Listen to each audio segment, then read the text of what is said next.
Hello, I'm Felicia Michelle. I'm Yael Teagle. And Yael, I have a very pressing question to ask you, super serious. Okay, I'm ready.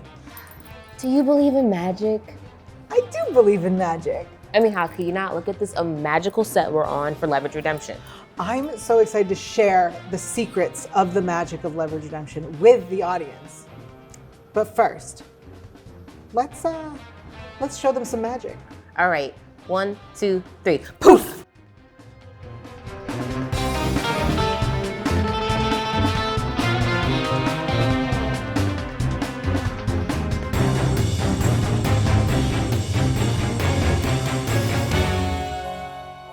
Just like all the fans, I was so excited to discover that Leverage would be returning with Leverage Redemption. So let's take it back to when the cast discovered that Leverage would return to screens with the new series of Leverage Redemption. Ever since we did the first show, we were dying to do it again. And you very rarely in this business ever get an opportunity to revisit something. When I heard the show was coming back, at first it was just shock and disbelief because we've all been wanting this for so long and this moment had finally come. And so it was just pure joy and excitement. I had the opportunity of working with Dean pretty closely the past year on another series that I did called Almost Paradise. And so I was always in Dean's ear about the show that we were doing, and then also in his ear about where's Leverage, what's gonna go on, all this other kind of stuff. And we were in the Philippines, and we were filming, and he walks in and goes, "We got it." And I knew there was some talk about it, but he said, "We got it." And I mean, I've never been more happy in my entire life. I think I gave him a hug. I think I may have gotten a little teary-eyed. Not only to come back to a character that I loved, I got to come back as that character with other people in my life. Beth Riesgraf, Gina, Aldis, all these characters that we absolutely fell in love with. I got to go back and work with them, and for an actor, that's just a dream, man. So when Dean first called us up, he said, "How do you feel about getting the band back together?" And it really felt like a call to arms, a response to the fans lobbying for the show coming back. And it felt like a sort of comeback concert, really exciting, really rock and roll. And we were all so excited for each other and also for the fans. We were able to kind of come together and see where these characters are at 8 years later, see what's happened to them, see where they want to go. And in those 8 years, not a day went by where I didn't get hundreds of text messages and DMs on Twitter from people saying, when are we going to get when do we get to see this again? They were desperate to see this family together again. And so were we. So for us to have that opportunity to once again revisit the world of Leverage, to see these characters come to life again, it's an absolute joy for us. And I got the opportunity to hear him pitch some of the ideas that he had, and they were all fantastic. And I believe that he probably wrapped up about 85% of that into this show. And so that was fun for me, just being not on the kind of on the creative side without any input, but just to be there for the whole creative process of it, and listen to the way his mind works, and his passion for this show was fantastic for me. When we started talking about coming back, one of the discussions was, well, why come back? Why is Leverage Redemption different from the first show? Why is this not just a retread? And one of the things we really talked about was things got worse in certain ways and got better in others, and that there's no such thing as justice ever being finished. There's no such thing as a day where you just arrive, everything's fair and it's utopian. And sometimes as people, we have to wrap our heads around the fact that the work is never finished. And it was an interesting way to use the show to show characters whom you're familiar with and who you feel they completed their arc, to show their life didn't just stand still, and they have to keep changing and evolving with the world.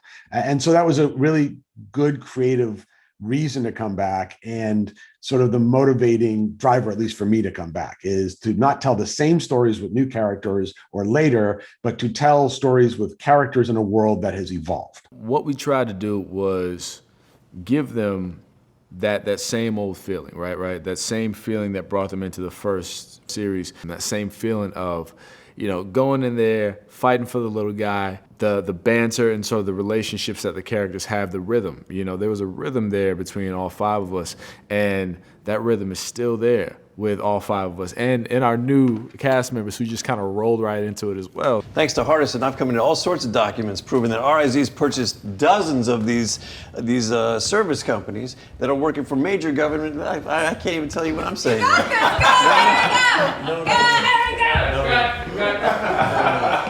I was just thinking about how so many worries for this particular job had just been checked off before I got here. The people are kind. The people are open arms. They love you. They want to play. They want to see you succeed. I mean, those are the boxes that allow you to play when they're checked off. It's been a very welcoming show. We've always made a point of being very welcoming to all our guest stars, and all our guest stars, we hope, have a great experience. And the same goes for our new regulars. It just felt really seamless. Obviously, Christian, and who plays Elliot, has a history with Noah from The Librarians, and Dean, and a lot of our crew members had an existing relationship with him. So it just felt very familiar straight away. I'm the guy behind the bar. I serve the drinks. I make sure everybody's happy, and I keep them on their toes. I keep them energized. I won't intoxicate with laughter and joy. Kale salad and a little whiskey.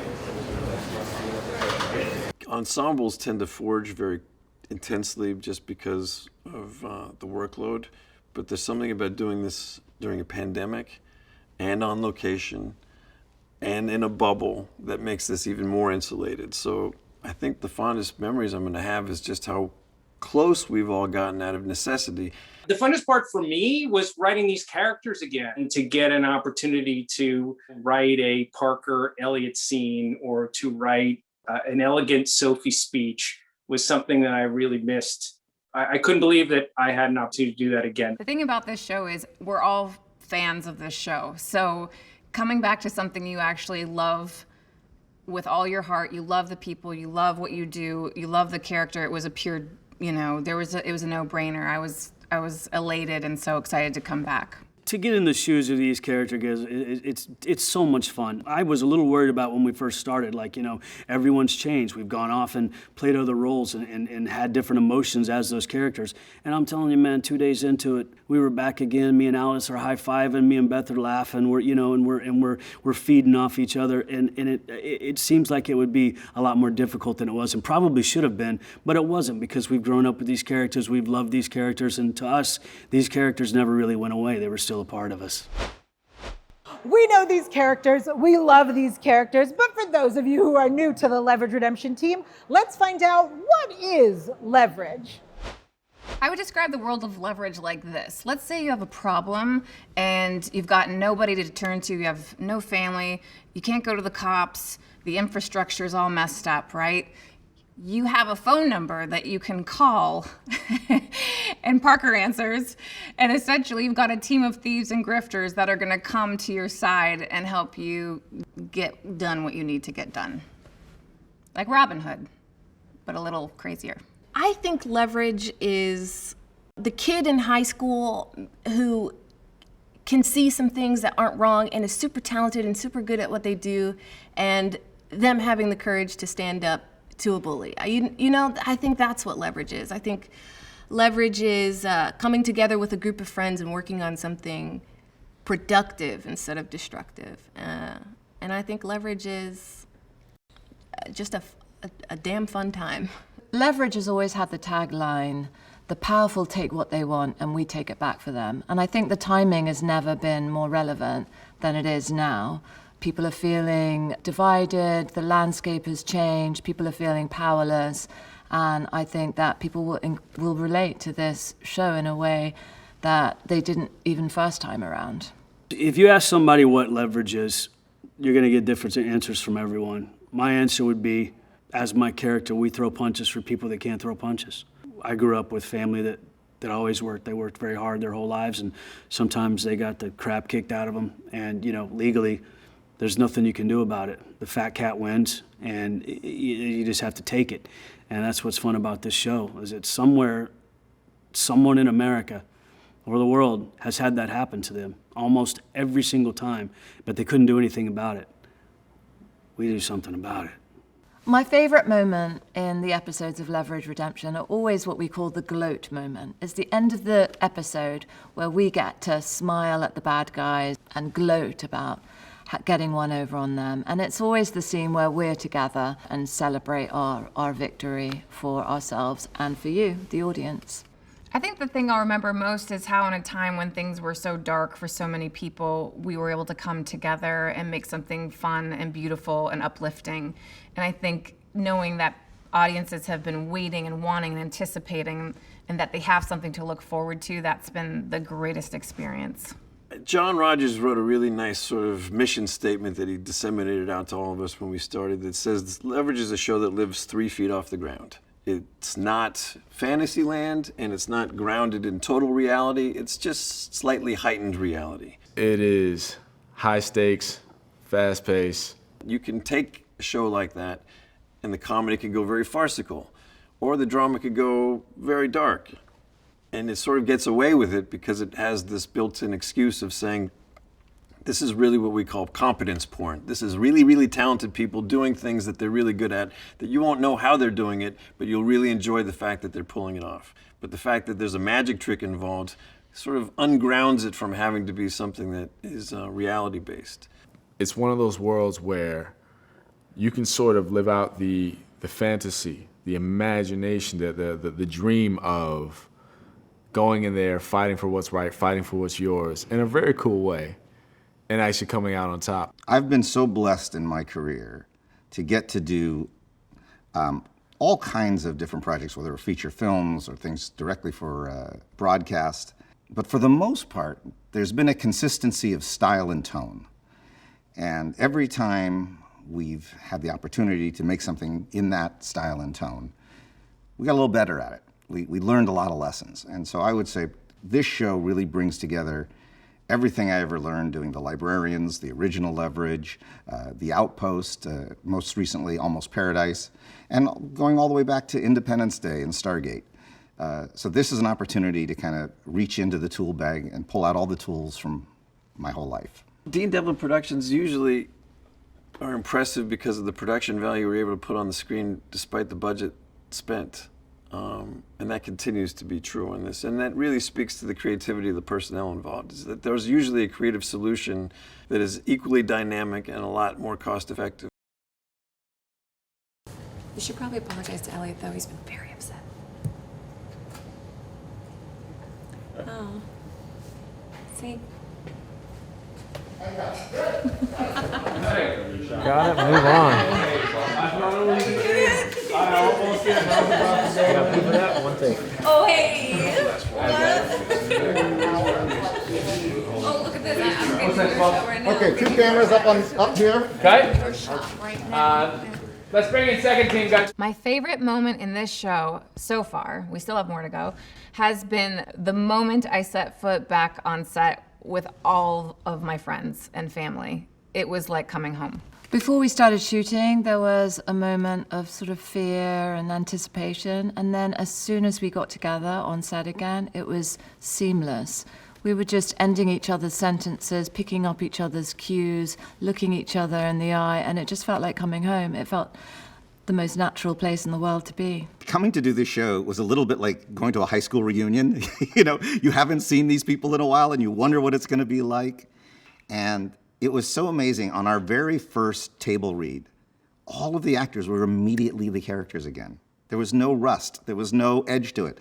And even Noah Wyle coming in, being a new character, he slid right in as though he'd always been part of the show. And at the end of that very first table reading, we were all so filled with excitement because these very dear friends of ours had come back to life. The most fun part for me is getting to play with these characters. There's such goodwill towards all these characters that from the past and the new characters that we brought in, that it's just so much fun to have their voices in your head as you're working and seeing them come alive. You know, the funnest thing about this was getting back with Beth and Aldis and Gina to do this. And for me, also Noah Wyle, because, you know, I've worked with Noah for a long time now. There's a trust factor there that we all have with each other. The most fun thing, the most exciting thing about rejoining the Leverage team is getting to work with your people again. I mean, you know, we were stuck together hand and foot for like 5 straight years. You know, we spent more time with each other than we probably did with our own families at that time. You know, we were a unit. So being able to come back and step into these characters again who we love, and being able to work with these people that we love, it is really a fantastic sort of privilege because that doesn't always happen. You know, I mean, this is a very rare occurrence, and to be honest, the very first time in my career that I've been able to return to a character in such a span of time. The funny thing about this show is it doesn't feel like we skipped a day. Coming back, it was like coming home, and it was the best feeling. Everybody is we're all family, so everybody feels just right where we left off. It was the best feeling. It was like coming home. There's very few shows, and I've learned this through, trial by fire. There's very few shows where we all stand back when it's time for the other person to shine. And not only do we stand back, we support them from behind them. When it's their turn to shine, we try to get them in front of that camera and do the best job they can because we know it was written for them. We know it's a good story point. We know it's really going to help develop their character. And when we got back together, we continue to still do that. We root for the other person. Even if it means you step back for a little bit and you don't really have the spotlight on you, which is tough to do for an actor. We do that with each other. We watch out. There's a trust factor there that is unlike anything I've ever worked with in this business, and I've been in the business for over 20 years. And it's so rejuvenating. The reason I said that, of course, I wanted to come back was that I know everybody says it's like a family, because you work together so many hours, and but what makes this show different is that we shot the first season in LA and then we went to Portland. And a lot of us from the first season, department heads, went up to Portland. And so we're all kind of on location together, including the actors. And so you find yourself sort of living in the same apartment buildings or living in the same neighborhoods and really spending your time together because you're not with your friends or your family. You're with these people. And so it really does feel like family. And especially coming back, it's like having a family reunion. It's just so much fun to, it didn't feel like we skipped a beat. It really didn't. It's so crazy, but it just picked up right where we left off. Our creators, John Rogers and Chris Downey, and then of course Dean Devlin, they allowed the cast to pour all of our personalities into these characters, right? Our sort of natural way of being. So for me, Hardison is a representation of those times when I myself needed a hand and couldn't get a little help, or when I was the underdog and me and my family were just scrapping to help each other out. That unity, that Hardison brings to the team is the same unity I was raised with my family. So we connect on those ways. Something that I really loved from fan responses for the original series was that they said, look, I was watching this show in a place in my life where I was really down and out, where I needed help, and I felt helpless.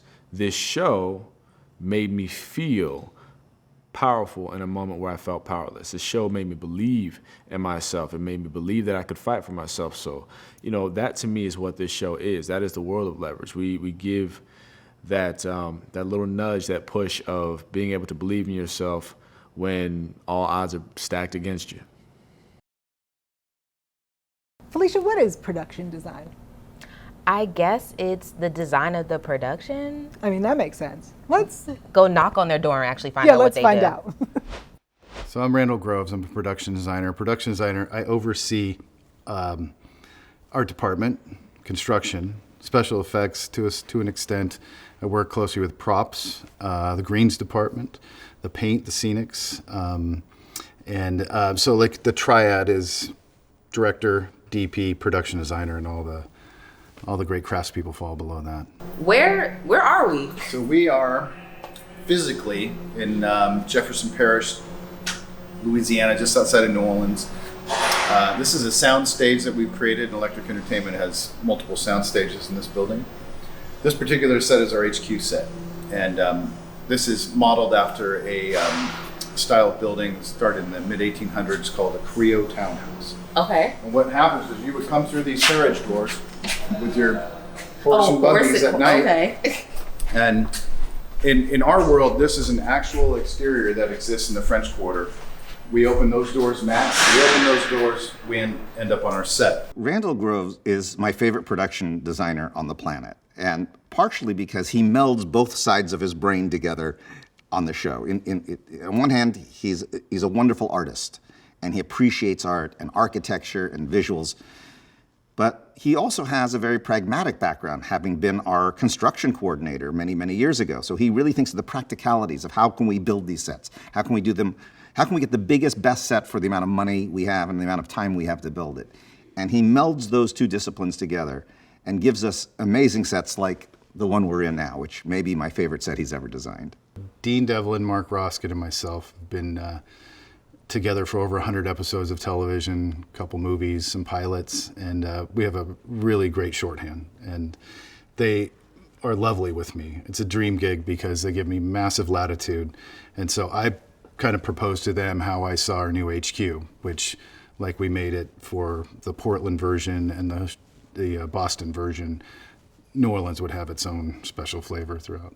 The great thing about having Randall Groves as production design for Leverage Redemption is that Randall came out of construction. He actually was originally a construction manager and then became a production designer on Librarians, which is another show we did with Dean Devlin up in Portland. And that means he knows what it costs to build everything. He can look at a blank space and not just figure out what can I fill this with, but what can I build in here to transform it into something else. He's a yes and crew member. He will say, like, yes, I can get you that, and I can make it look even better. The frustrating thing about Randall is he always wants it to look much better and much different. And there's times where I've been on calls with him and he's like, man, I just didn't do that. We just ran out of time and money on this set. And they look at the set of the camera, I'm like, this is gorgeous. What is your problem? He's like, well, we used that door like 4 episodes ago. Like, nobody's going to remember the door. It looks completely different. He took one room and made it look like 10 different rooms over the course of the show. And I challenged the audience to figure out what room I am talking about. And that's the thing, is because he's just got a builder's eye, a craftsman's eye, not just a production designer's eye. He was able to pull off real miracles with a really limited budget under just really difficult COVID constraints. The team still has to stay on the down low. So they've built their headquarters in this old music hall in the French Quarter, but it's disguised from the outside. This HQ is, my concept was that we've taken over a Creo townhouse in the Quarter. The last incarnation of it, which was closed many, many years ago, was Val's Juke Joint. Val's Juke Joint was a music venue, and among many other things, for a number of years. And all throughout Val's Juke Joint and throughout the stage, or the set, you see the old handbills that we created, over 100 handbills of the acts that came through Val's Juke Joint over the years. We have bigger and better sets than ever before. Our headquarters set is just astonishing. We all walked in and it took our breath away and we felt at home straight away. And the creative team are just building bigger and better sets for us. It's very exciting. Headquarters is where we spend 25% of our time, and Dean gave me 3 weeks in Los Angeles to pre-production before we headed to New Orleans to work with a set designer. We built a model of the entire set, and 25% of our time is a lot of time to be spending in one set. So I got a little bit extra time to design that set, and it's super crew friendly.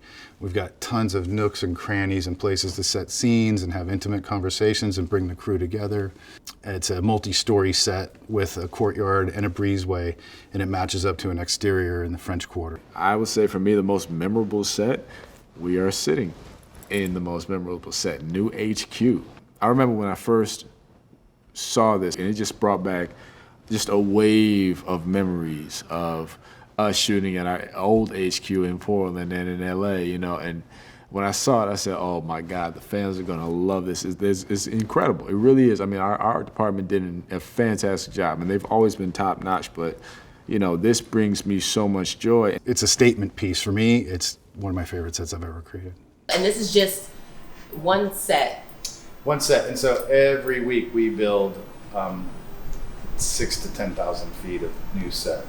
So this right here is about 3,500 to 4,000 feet of finished space. So we build twice this, not in this level of finishes, but for every set, every episode, we have. What is that like? So we read a script. Actively shooting the show. When we're actively shooting, we read a script, and literally 8 to 10 days later, we're filming that script. So we have to, it's breakneck speed. But reading a script that has so many things that are big imagery or big actions, and then you see them come to life. You actually show up to the place that they're doing that thing at is really cool. Like, I think my second day on set, I was in a plane hangar, and I was like, oh, that's what we're doing. We're acting in a plane hangar today. I didn't get to do the cool stuff, being like next to the planes or anything, but how cool? Who does that? Who's like, I acted next to a plane today. Wilson, should have called. We'd have been waiting for you. Think someone's gonna try and jump me? Take 100 kilos of gold? It is Panama. So it all starts with the words on the page. They're going to dictate kind of the tone and where we're going. And, the basic inspiration is what is we're Robin Hood. We steal from the rich and give back to the poor people who are done wrong by the evil corporation. So each one will have its different flavor of who's the mark, who's the victim, and who are we trying to take down. So they really guide my decision-making process through the design. A lot of times we're going to inherit a distinct look within a location, so that starts to mold the flavor of the episode. One of my favorite sets, there wasn't much to the set, but it was just sort of this unfinished loft in a high-rise, apartment building, and seeing the way they allowed Kane to like bust through walls and do like that was really impressive to me. I mean, the set maybe not have been like striking because it was just a plain apartment, but a set that can allow him to do that was awesome. This is the third floor attic of our HQ, which is Val's Juke Joint. And this third floor was just a one-off for one episode. It had 8 pages we're going to shoot in it, which is quite a bit. That's out of a 50-page script, it's a pretty good portion. So we knew we wanted to pay a little bit of attention to it. Plus, we wanted to make sure it was going to fit within the motif of the HQ being the third floor. So, I was just inspired by the age, the old oak beams, and the plaster wall, and the textures therein. And it was a Halloween episode as well, so there was a little bit of spookiness to it. And, the end result is we're going to end up keeping this set, and it's going to be written into future episodes because it turned out so beautiful, and the crew responded, and the cast, puts them in a place where they can really, really flourish. Randall Groves, our production designer, is absolutely brilliant. I can say from working with him on the TNT version of the show, he is a true artist. When you see a set that he has designed, it's beautiful, it fits the location, and it's most of all fun.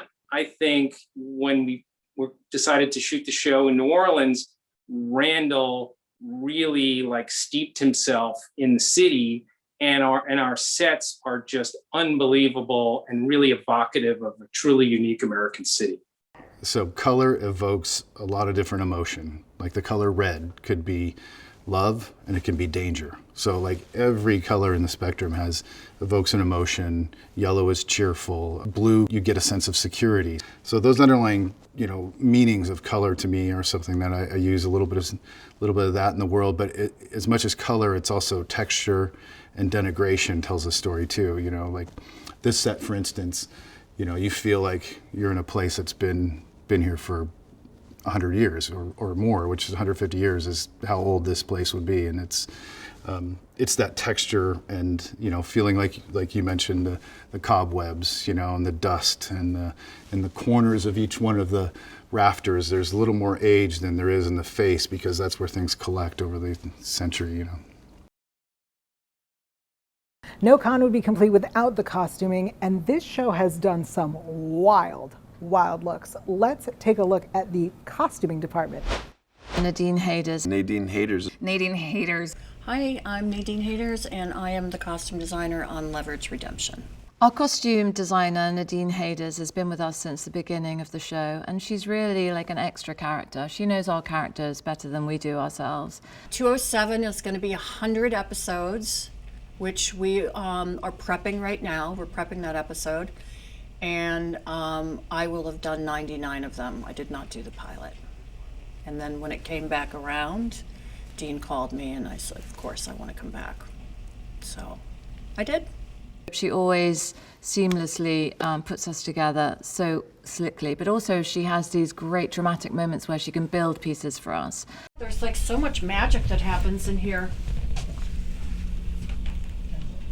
That's from yesterday. So I have dual fitting rooms, and a lot of times I do 2 fittings at once because time is tight. Whatever you throw at her, she will handle. If it's a 1970s period piece set in swinging London, or a medieval fair with people dressed as knights and squires, she just rolls with it. It means a lot to the tone of the show, both the authenticity and quite frankly, the fun. When you see her colors popping off the screen, it just means so much to the show.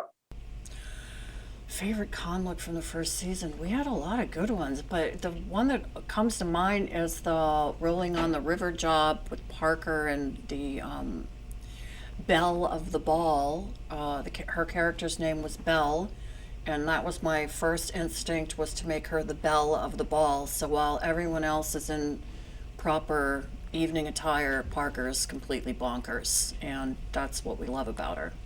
We've had a lot of fun moments. One that comes to mind is episode 3, and it's where we take over a riverboat casino, and Nadine Hayters, our costume designer, built a Southern Belle costume for Parker, and it's one of those like massive hoop skirts where she's practically knocking people over as she walks through this casino.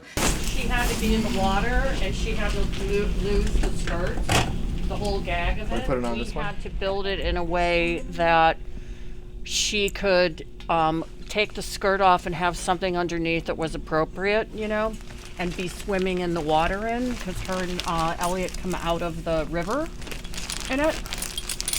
So the idea that we came up with was to make a bloomer. Believe me, it was crazy amounts of work. 20 yards of tulle just in the skirt. And we had to build everything in pieces so that we could take things off, put things back on. Like this is the bodice. Stunts had her own, and then there was Yeah, one and then on Stunts had one. One on the dress form in the little dress shop. It was so wide and it was so narrow in the space in the set that Randall built, that getting her to walk through, she had to like shimmy around things. But it had really good bounce on it, so when Beth was walking, she would just bounce it up and down. It's hilarious. She was taking out people and drinks and props. We had to have a sneaker on her because, to maneuver this whole thing, it's quite disgusting. And the bugs were so heavy in the pond. It was awful, and they were such troopers about it. Like, we blasted them with hot water to keep them wet, but yeah, the gloves did not last the time to tell the story. But yeah, we did little stripy gloves, the same colors. Fun. It was a really fun costume.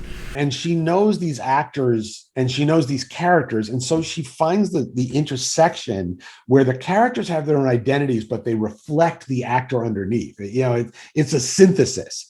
At no point do you feel she's ladling Sophie Devereaux onto Gina. She's finding Sophie Devereaux inside of Gina. And when you have somebody like Nadine, I will absolutely tell an absolutely true story. Off of the first show in Leverage, I was directing an episode and she brought me this wardrobe choice and I hated it. I really just was like, no, I'm not going to do that. We're going to lose that item of clothing. As soon as we get out on the set, I'm going to just politely, look, it happens, right? A director doesn't agree with a costume designer. And we got her in this, and the actress stepped under the light. And I realized she balanced the color of the fabric against the light that she knew would be in that space. And it was the most gorgeous thing I've ever put on film. And I'm like, oh, shut up and trust Nadine. And that is basically a pretty good motto with Nadine. Shut up, trust Nadine. It's going to be great. Nadine Hayter and I go way back, and we're dear friends. And we also have a bit of a shorthand because we've done so much together. But early on in an episode, we'll exchange notes about color palette. Where are you going? And if she says, I've got this beautiful periwinkle pantsuit for Sophie, then, you know, I'll try and find something that'll act well with that and enhance, you know, that. And vice versa, if I say I feel really strongly that this set is going to have, you know, warm earth tones and rich woods and things of that nature, you know, maybe she'll use that to inspire her costuming. But she's phenomenal. The costuming on the show is just incredible, and it's a joy to work with her. We had a episode called The Jackal, and the Jackal was a famous grifter back in London in the 70s. We get to wear period clothes, and we had built a British tavern, and we had to find left-hand drive cars. So it's a nice little break for all of the crew to do something outside of the box. The wardrobe department gets to make funky clothes. Transportation gets to source cool cars. The art department is, you know, designing things in 1970 in London. And the actors get to have fun with it as well. And anytime they get to wear a different hat, it's always enjoyable. With the background of an amazing city, Yael, and amazing production design and costuming, cinematography puts the cherry on top of that sundae by showcasing it in the best light. So let's take a look at the cinematography of Leverage Redemption. So David Connell and I have been working together since 2005. It started with a mini-series that we did in Africa. And he did this amazing job as the DP, and it was the first time he had ever shot digitally, and yet you wouldn't know it to watch it because it was just stunning and beautiful. From there, he moved over to doing the Librarian movies with us, and then he did the original Leverage series. I've done pilots with him. He did the Librarians with me, and he's just been an amazing creative partner for me as a filmmaker, as a producer of television. He brings this calmness to the set when there's always chaos. And we're always trying to do more than we can afford in a shorter amount of time than we have. And he's never said no to anything. It's always, we'll find a way, mate. And he does. And I think his work is brilliant. But more importantly, his attitude and what he brings to the set is such a beautiful, calming influence that it inspires confidence with everyone that we're going to be able to accomplish our goals. The benefit on this show is I've known Dave Connell and Gary Camp for 15 years. And we speak in a really excellent shorthand with each other, and we get along great. And so it's fast work, it's quick work. Oh, Dave Connell was on the original show. I've known him for many years. He is just an absolute brilliant artist. Again, you know, an artist with the camera and with light. The show looks absolutely beautiful. Every shot, I think, is like a painting. And he's also, you know, a steadying, calm presence amid all the chaos. He's a very unflappable Aussie and a lovely guy. So I was so thrilled that he was coming back to the team. I've had the pleasure of working with Dave Connell, 2 N's, 2 L's, Mike, for 3 shows now. And the wonderful thing about having Dave Connell as your DP is that he will experiment. Like, he will not wait for you to tell him what you want. You will show up at a location. He's like, all right, this is what I'm thinking, this, and this. And he feeds the director 3 things. He doesn't tell you what to do, but he's always got a trick up his sleeve. He's always got a thought on making it look a little bit better, a little bit different. So you have choices. He creates choices for the director, which is important. And he also knows how to shoot fast. On my first directing job, the very first shot I did, Dave Connell came up to me and says, all right, John, how do you want to shoot this? I said, I want to put the camera behind the actor and get a sense of his isolation. He's like, good, you could do that. Or we could lay some L track and run 2 cameras simultaneously, and you'll shoot 10 pages in 2.5 hours, and we'll be out of here before the end of the day. I went, also, we could do that, Dave. We could absolutely do that. And he turned around and he said, right, this is what the director wants to do. He wants to lay 2 tracks down and put 2 cameras, and he protects you from your worst instincts, which is the best thing you can ask for, you know, a DP. He will not stop you from making interesting mistakes, but he will stop you from making dumb mistakes. And he will always have 2 or 3 great choices for you on top of your choice, or sometimes when you don't have a choice. And I will say, this is a guy who has turned to him at 1 a.m. and gone, do you have any idea what to do here? And he's always got something. Let's be honest, we all know that Leverage Redemption would not exist if it weren't for fans like you demanding this show return. So of course the cast loves the fans, as do we here at the after show. Well, I spent every week thinking of how do I bring this show back after Leverage was canceled. And it was a long journey, but it really happened because of the fans. More and more people kept watching the show till we were at a point where we actually had more fans today than when we were originally airing the original show. And it created that opportunity to say, hey, look, this is a show that has people who are desperate to see it. The fan base for Leverage has always been a massive part of our existence. In fact, we wouldn't even be here today if it wasn't for them campaigning for a reboot and lobbying for this. And hopefully, because the landscape has changed so much, we'll attract a much bigger audience of new fans. I hope the fans love seeing us all back together. You know, we consider our fans part of our Leverage family, so we hope they love being back with us as much as we love being back. It was the fans rooting and showing up and kind of demanding that the show come back, and, you know, Dean finally making it happen. I hope the fans love the family dynamic. This is a group of people who didn't know each other. They were all broken in their own way, and they formed this surrogate family. And I hope that the fans love the family dynamic between all of them. They love each other, but they still also get on each other's nerves. And I also hope they love the surprises. I mean, every episode has a twist at the end that makes you sit up and say, I can't believe how they pulled that off. I think what's fun about Leverage is that we don't mind messing up. We're not perfect heroes. We're not superheroes.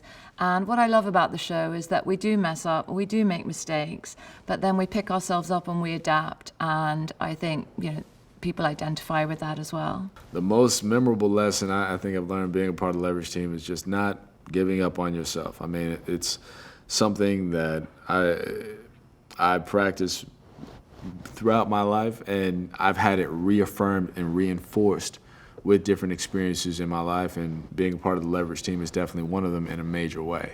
Being able to pour myself into this character, Hardison, I realized the magic of what made Hardison, the magic of what made all of these characters, was the essence of the people playing them, the truth and the honesty, the nature of the people playing them. So we hope fans of the original show will love a lot of things about Leverage Redemption, and they will love some old stuff in that nobody else gave them heists and cons every week. And we were a very unique show in the fact that we did one and done crimes every week. And a lot of times people learned about things they didn't know.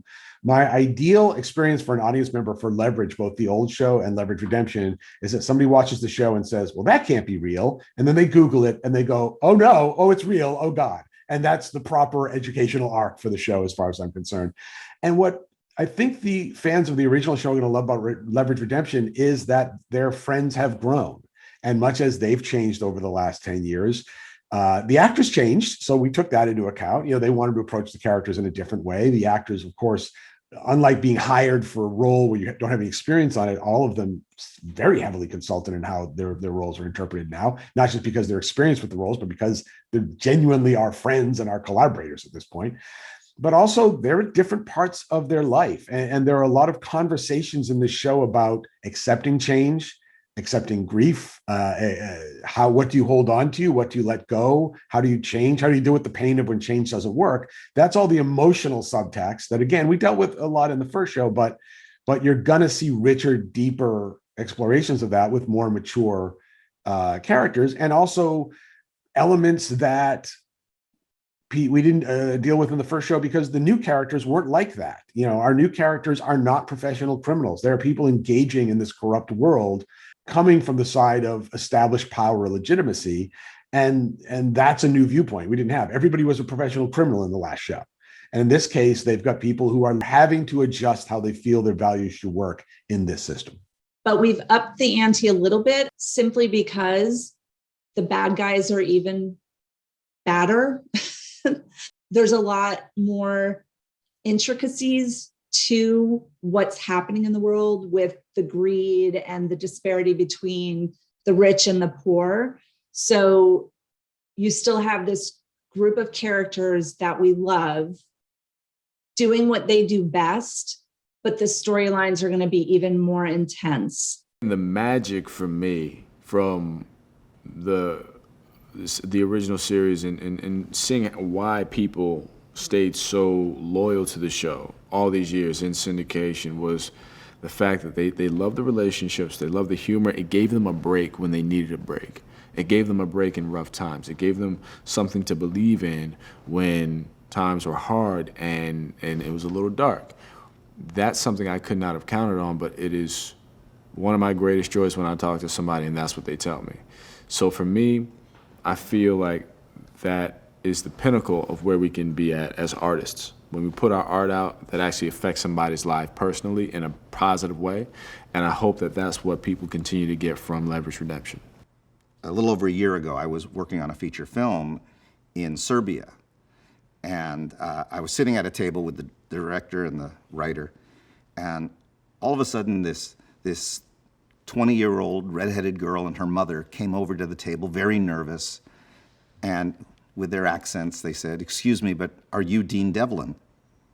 And I thought, my God, I'm at a small restaurant in Serbia, and someone's asking if it's me. I said, yes, it is me. And then they got very nervous, and they started stuttering. And finally, the young girl said, "I don't mean to disturb your dinner, but we just wanted to come over and tell you that Leverage was a very important show to our family." And I said to this girl and her mother that I've heard the show called many things, but I had not heard it called important. So I said, "Why was it important to you?" And she said, "Oh, Mr. Devlin, I guess you don't know what was going on in Serbia at the time your show was on, but we felt very powerless. We felt like we could not be in control of our own destinies. But once a week, my family would get together, my uncles, my cousins, we'd all sit in front of the television, and for an hour, we had this fantasy that someone could be looking after us, and someone could be bringing back the power to us." And that was the greatest compliment that show ever had, that I had ever heard. I'll take that over any Emmy Award any day. Wow, the magic of Leverage Redemption really is magical. We couldn't have done it without all of you. Thank you so much for checking this out. Of course, we will be giving you more exclusive looks as we get ready for season 2 of Leverage Redemption. I'm Yael Teagle. Thank you to my co-host, Felicia Michelle. We'll see you next time.